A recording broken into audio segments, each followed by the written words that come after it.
Okay မင်္ဂလာပါဒီနေ့ကျွန်တော်စမ်းကြည့်ပြီးတော့အဆင်ပြေသွားတဲ့ဟာလေးကိုတစ်ချက်ပြန်ပြီးတော့ sharing လုပ်ချင်လို့ပေါ့နော်cloud code နဲ့ဒီ open router နဲ့ကိုတွဲသုံးပြီးတော့လုံးဝ free သုံးလို့ရတဲ့နည်းလေးကိုတစ်ချက် sharing လုပ်ပေးမှာဖြစ်ပါတယ်ပုံမှန်တိုင်းဆိုရင်တော့ cloud code ကပတ်စံပေးပြီးတော့သုံးရတာပေါ့နော်သူရဲ့ဒီ monthly subscription တွေပေးပြီးတော့သုံးရတယ်အဲ့ဒါအောင်မှဒီ open router ရဲ့ free model တွေနဲ့ကျွန်တော်ချိတ်ပြီးတော့ဒီ cloud code ကိုသုံးမယ်ပေါ့နော်ပထမဆုံးကျွန်တော်က cloud code ကို install လုပ်မယ်ပြီးတော့ရင်တော့ open router နဲ့ API setting တွေပါတော့ယူမယ်ယူပြီးတော့ရင်အဲ့ဒီနှစ်ခုကိုပေါ့နော် open router နဲ့ cloud code ကို link ချိတ်ပေးမယ်ပြီးတော့ရင်တော့ဒီ testing လုပ်ကြည့်ပြီးတော့တကယ်လို့လားစမ်းကြည့်ကြမယ်ပေါ့နော် okay ပထမဆုံးကျွန်တော်က cloud code ကိုတွင်မယ်သူ့ရဲ့ဒီ cloud code website ကနေတော့တွင်လိုက်ရတယ်အဲ့လိုမလုပ်တော့ဘဲနဲ့ open router ကနေပြီးတော့အလုပ်ပေးထားတဲ့ guide အတိုင်းလေးပဲကျွန်တော် follow လိုက်လုပ်လိုက်မယ်ကဲပထမဆုံးကျွန်တော်ဒီမှာ document ကိုသွားမယ်သူ့ရဲ့ website ပေါ့နော် openrouter.ai ကိုသွားပြီးရင် document ဆိုတဲ့ဟာကိုသွားပြီးသွားရင်ဟိုအောက်ဆုံးအထိဆွဲချလိုက်အဲ့မှာကျွန်တော် guide ဆိုတာရှိတယ်အဲ့ထဲကနေပြီး coding agent ဆိုတာရှိတယ်အဲ့ထဲမှာကျွန်တော်တို့လုပ်မှာက cloud code ပေါ့နော် okay ဒီ cloud code ကိုရောက်ပြီဆိုရင်ဒီမှာ quick start ကိုပဲတန်းသွားလိုက်ပါနော်အဲ့ဒီမှာ cloud code တွင်ထားပြီးသားလူဆိုလို့ရှိရင်ဒီစံကိုကြော်လိုက်လို့ရတယ်မတွင်ရသေးဘူးဆိုလို့ရှိရင်ဒီ command ကို copy ကူပေါ့ကျွန်တော်ဒီမှာတော့ macOS နဲ့စပြမှာဆိုဒီ command ပေါ့နော် Linux နဲ့အတူတူပဲနောက် Windows သုံးတဲ့လူတွေ Windows PowerShell ကိုသုံးပြီးတော့ဒီ command နဲ့လုပ်ပါ okay ဒါလေးကိုကျွန်တော် copy ကူမယ်ပြီးရင်ကိုယ့်ရဲ့ computer terminal ခေါ်လိုက်ပါနော် okay ဒီထဲမှာ paste လုပ်ပြီးတော့ run ထားလိုက်10 minute 2 minute လောက်တော့ကြာတယ်ပေါ့နော် okay သူ့ကိုစောင့်နေရင်းနဲ့ကျွန်တော်နောက်ထပ်ဆက်လုပ်ရမယ့်အဆင့်က API setting ဒီမှာတွားယူရမှာပေါ့နော်ဆိုတော့ဒီ open router တွေကိုတွားပြီးသွားရင် account မဖွင့်ရသေးရင် account ဖွင့်လိုက်Gmail တို့မဟုတ် email နဲ့ဖွင့်လို့ရတယ်ပြဿနာမရှိဘူးပေါ့နော်ပြီးသွားတာနဲ့ကျွန်တော်ဒီမှာ get API key ဆိုပြီးတော့ကျွန်တော်ယူမယ်ပေါ့နော်တကယ်လို့ဒီကနေမသွားချင်ဘူးဆိုလည်းကိုယ်ဒီကနေ setting ကနေသွားလို့ရတယ် okay ဆိုတော့သွားလိုက်မယ်ဒီမှာ API key တစ်ခုကျွန်တော်တို့ create လုပ်မယ်ဆိုတော့ cloud code ကိုစမ်းပါဆိုတော့ကျွန်တော် toolbar cc လို့နာမည်ပေးလိုက်မယ်ကျွန်တော်ရဲ့ပေးစရာမလိုဘူးပေါ့နော်ဒါဘာမှတက်ထပ်ပြီးတော့ပြောင်းနေစရာမလို free model သုံးပါဆိုတော့ okay create ဒီနေရာမှာဆက်သတိထားရမှာကဒီ API key လေးကို copy ကူးထားဖို့လိုတယ်ထပ်ပြီးတော့သူကပြပေးမှာမဟုတ်တော့ကြည့်လို့လည်းမရတော့အဲ့တော့နောက်ထပ်အသစ်တစ်ခု create လုပ်မှာပဲရမယ်အနေထားဖြစ်နေတာဆိုတော့ဒီ key လေးကိုသုံးချင်တယ်ဆိုလို့ရှိရင်ကိုက copy ကူးထားလိုက် copy ကူးပြီးတဲ့နေရာမှာ save လုပ်ထားလိုက်ပါနော်ဆိုတော့ကျွန်တော်ကဒီမှာဒီမှာ save ထားမယ်ပေါ့နော်ဒီမှာ save လုပ်ထားလိုက်မယ်နောက်ဘက်ထဲမှာဒါယာယီဒီ video အတွက် save လုပ်ထားလိုက်ရပေါ့နော် okay save လုပ်ပြီးသွားရင်ကျွန်တော်ဘာဆက်သွားရမလဲဆိုတော့သူစီမှာကျွန်တော်ကဒီမှာ model ဆိုပြီးတော့ကျွန်တော်တို့ကြည့်လိုက်လို့ရတယ် model ထဲမှာ free paid သုံးတဲ့ model တွေအများကြီးရှိတယ်ဆိုတော့ဒီမှာကိုကြိုက်တဲ့ specific model တွေရွေးသုံးလို့ရတယ် Nvidia model တွေလည်းရှိတယ်နောက်ဒီမှာ Meta ထုတ်တာတွေလည်းရှိတယ် Quant 3လိုမျိုးခုတ်တာလိုမျိုးကောင်တွေလည်းရှိတယ်ဒီကောင်ကတော့လောလောဆယ်မနက်ကစမ်းကြည့်တဲ့လောက်ဆိုရင်ဟိုသုံးတဲ့လူတွေရမ်းများနေလို့အဆင်မပြေဘူးပေါ့နော်ဒါမျိုး free model ဆိုတော့ဒီမှာတွေ့လားမသိ input token တွေ output token တွေမှာအလုံးဝ free ပေါ့နော်ပတ်စံပေးစရာမလိုဘူး okay ကျွန်တော်တို့ဒီ video မှာဟိုအောက်ဆုံးထိသွားပြီးတော့ free model router ဆိုပြီးတော့ဒီကောင်အောင်သုံးမယ်ဘာဖြစ်လို့လဲဆိုတော့သူကဒီ free model တွေကိုကျွန်တော်အလွယ်တကူသုံးလို့ရမယ်ကိုကသတ်မှတ်ပြီးရွေးနေကြမလို့သူကသူအလင်းတင်တယ်လို့သူကသူopen router က route လုပ်ပေးသွားမှာပေါ့နော်အဲ့တော့ဒီကောင်အောင်ကျွန်တော်ဝင်လိုက်မယ်ဝင်ပြီးတော့ဒီကောင်လေးကိုကျွန်တော် copy ကူးမှာပေါ့နော် okay ဒီဆင်ပြီးရင်ပြန်လာမယ် installation လည်းပြီးလောက်ပြီ okay ကျွန်တော် installation ကိုကြည့်လိုက်မယ် okay ဒါဆို installation ပြီးသွားပြီ cloud code ကသုံးလို့ရပြီဒါပေမဲ့ကျွန်တော် setting တွေပါတခါလေးချိန်လိုက်တာပေါ့နော်ဒီ guideline လေးအတိုင်း okay ဆင်းသွားပြီးတော့ဒီမှာသူဘာပြောထားလဲဆိုတော့ဒီ open router ရဲ့ဒီ base URL ဖြစ်တဲ့ openrouter.ai နဲ့ API ဆိုတဲ့ကောင် base URL အနေနဲ့ဒီ API ခေါ်တဲ့အချိန်မှာသုံးရမယ်ပြီးတော့ကျွန်တော် API key ရှိဖို့လိုတယ်ဆိုတော့ကျွန်တော်ယူထားပြီးသွားပြီနောက်တစ်ဆင့်မှာတော့ကိုယ့်ရဲ့ဒီ computer ပေါ့နော် macOS ဆိုလည်း macOS ဆိုတဲ့ global setting အနေနဲ့သုံးမယ်ဆိုလို့ရှိရင်ဒီ setting တွေပြင်ရမယ်အဲ့လိုမဟုတ်ဘူး project folder ထဲမှာပဲကို coding ရေးနေတဲ့ project folder ထဲမှာပဲသုံးချင်တယ်ဆိုရင်တော့ဒီလိုမျိုး environment setting လုပ်ပြီးတော့သုံးလို့ရတယ်ပေါ့နော် okay ကျွန်တော်ကကြတော့ဒီ computer ထဲမှာ global setting မှာသုံးချင်တာပေါ့သုံးချင်တာဆိုတော့ okay ဒါကိုသွားမယ်ဒီမှာကတော့ CSH ဒီသုံးတဲ့ CSH share သုံးတဲ့သူတွေဆိုလို့ရှိရင် root တွေကနေပြီးတော့ .csh rc ဆိုပြီးတော့ ဒီ file ကိုကျွန်တော်သွားပြီးတော့ပြင်ပြီးသွားရင်ဒီ code တွေထည့်မယ်ပေါ့နော်တကယ်လို့အဲ့လိုမဟုတ်ဘူးကိုက CSS မသုံးbash သုံးတယ်ဆိုလို့ရှိရင်လည်း bash share သုံးတယ်ဆိုလည်းဒီဟာ bash share ပေါ့နော် CSS ဆိုလည်း CSS share ပြီးရင်နောက် fish သုံးတယ်ဆိုလည်း fish ပေါ့ okay ဒါ CSS share တဲ့လူက CSS share သုံးတဲ့လူကဒီဟာကိုလုပ်မယ်ပေါ့ okay အဲ့ဒါအတွက်ကျွန်တော် VS Code ကိုသုံးလိုက်မယ်တက်ခါတက်ဆက်တာလည်းတမ်းမြင်ရအောင်ပေါ့နော်သူပြောတာကဒါ root ထဲကိုဝင်ထားရယ် root ထဲကဒီ .cshrc ဆိုတဲ့ တဲကိုသွားမှာပေါ့နော်သွားပြီးတော့ okay ဒီနားမှာလောလောဆယ်ဒါတွေကမရှိသေးဘူးအခုဒီတဲကိုထည့်ရမှာပေါ့နော်သူ့ရဲ့ default အတိုင်းဆိုရင်ရှိမှာမဟုတ်ဘူးပေါ့နော်မရှိသေးရင်လည်း define create လုပ်လိုက်လို့ရတယ် CSS သုံးတဲ့လူက okay ကျွန်တော်ကဒါလေးတွေကို copy ကူးမယ်ကူးလိုက်မယ်ထည့်မယ်ဒီထဲမှာ open router API key ဆိုတဲ့နေရာကကျွန်တော်တို့ထည့်ရမယ်နေရာစောကเนาะဒီ notepad ထဲမှာခဏကူးထားတဲ့ဟာကိုယူလာခဲ့ပြီးတော့ဒီထဲမှာထည့်ပါနော်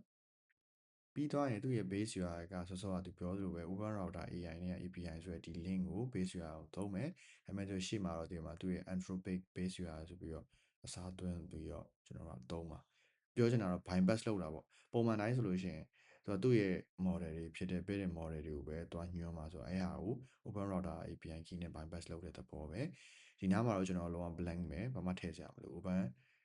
router API key လည်းလာထည့်စရာမလို anthropic API key ဆိုတဲ့နေရာမှာဒီနားမှာ blank ပဲထားရမယ်ပေါ့နော်ဒီမှာ must be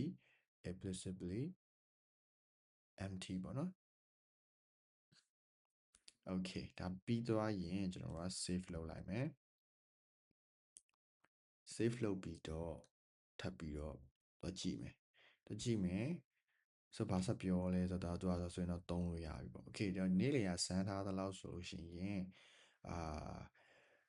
သူဒီ project setting မှာပြောထားတဲ့ဟာလေးကိုလည်းကျွန်တော်တို့က copy ကူးမယ်ဘယ်မှာသွားထည့်မလဲဆိုတော့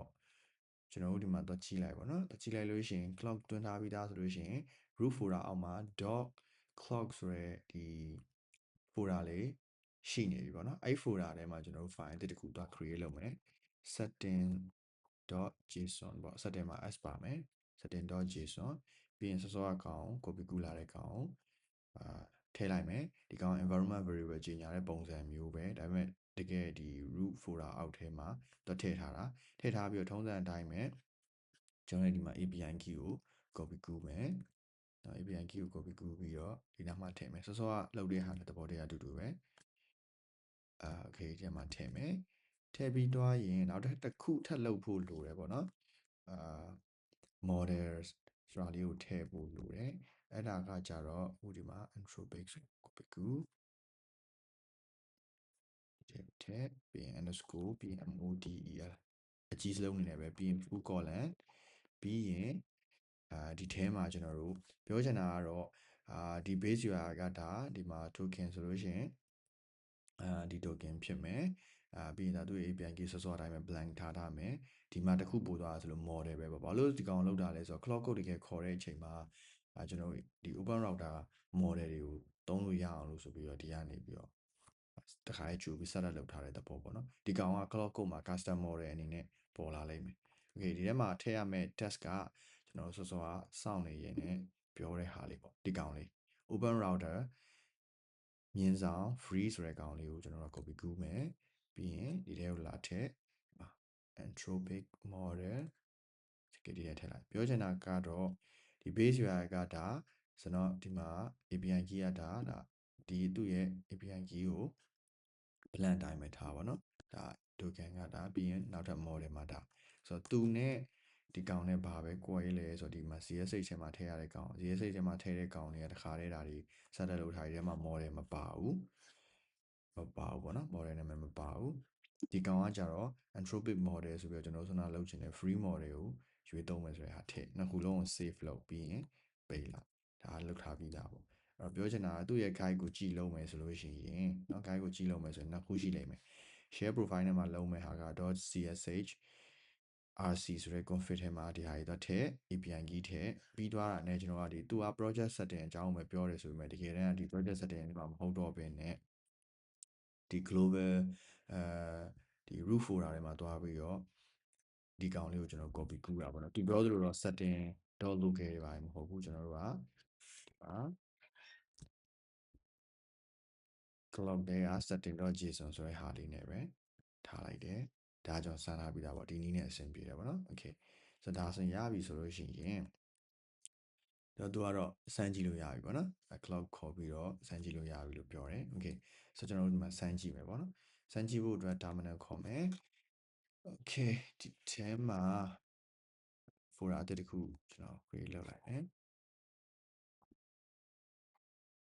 cc ဆိုပြီးတော့အဲ့ folder လေးတစ်ခု create လုပ်လိုက်မယ်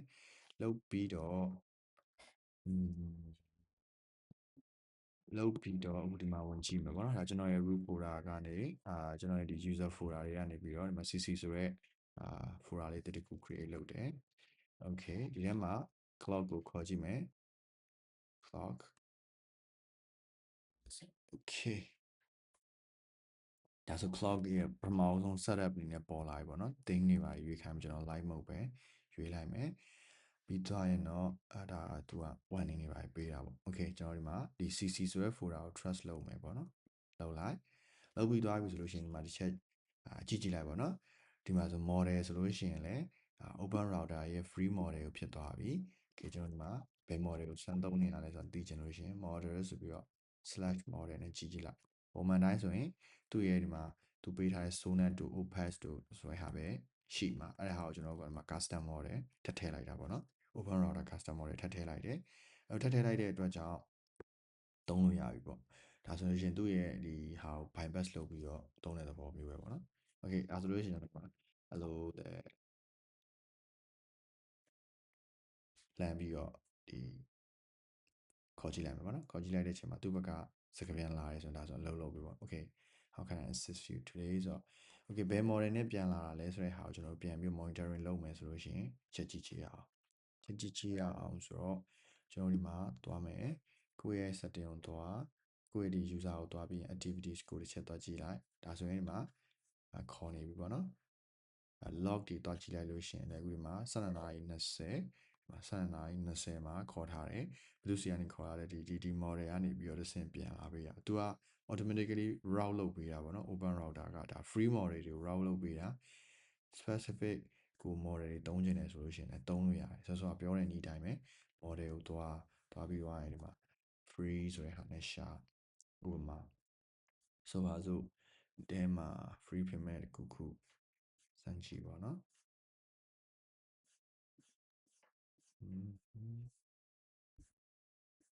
ပါစမ်းကြည့်ကြရင်ကောင်းတယ်ရဲမှာတော့ဆိုမနက်ကဒီနေ့လယ်လောက်က quant 3ကိုစမ်းတာသုံးတဲ့လူတွေအများများနေလို့ဆိုမရဘူးပေါ့နော်ဆိုတော့ဒီဥပမာဆိုတော့ OpenAI GPT ဘာညာဒါကိုသုံးချင်တယ်ဆိုလို့ရှိရင်ဒီကောင်လေးကိုcopy ကူးလိုက်ဒီကောင်လေးကို copy ကူးပြီးဘယ်နောက်မှတော့လဲရမှာလဲဆိုလို့ရှိရင်ဒီမှာကျွန်တော်တို့ရဲ့ root folder အောက်က .clock တွေကိုသွား .setting.json လောက်ထားတဲ့တင်မှာဒီနေရာလေးကိုလဲပေးလိုက်ရုံပဲဒါဆိုလို့ရှိရင်ဆောစောပြောတဲ့ free တဲ့မှာသူမရွေးပြီးတော့ねကိုယ့်ကိုရွေးသုံးမယ်ပေါ့ဒီမှာ OpenAI ရဲ့ GPT OSS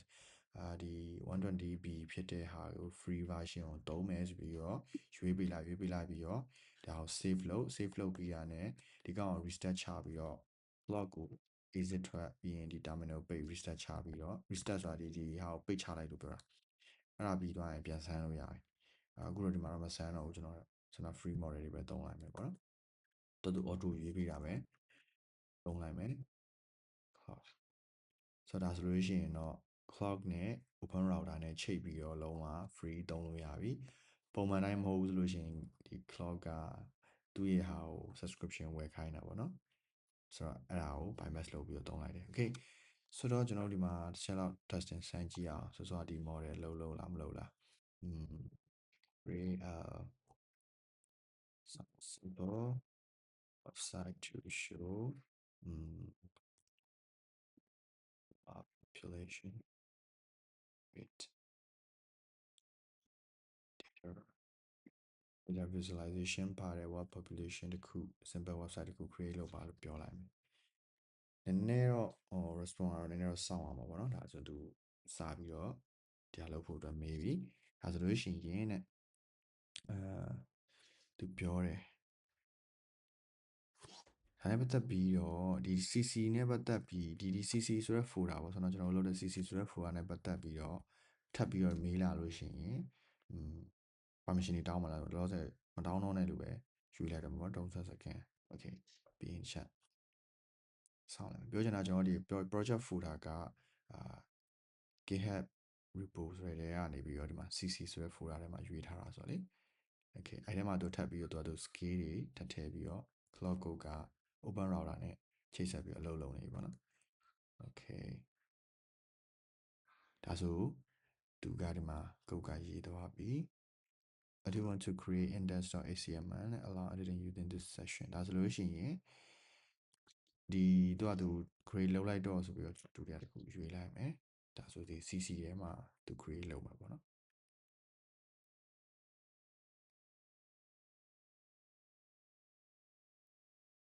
okay သူလုံးနေတော့မှတစ်ချက် open router ကိုတွက်ကြည့်ရအောင် open router မှာဘာတွေဖြစ်နေပြီလဲ okay so log မှာတစ်ချက်တွက်ကြည့်လိုက်okay ဒီမှာနော်တောက်လျှောက်ဒီမှာ run နေရပဲဒီ model တွေကိုသုံးပြီးတော့ run နေရပေါ့ခေါ်သုံးတာဒီမှာ cloud code ကခေါ်သုံးတာ token အရေအတွက်ကဘယ်လောက်ပတ်စံတော့မကုန်ဘူးဒါ free model ပဲဖြစ်တဲ့အတွက်ကြောင့် okay ဆိုတော့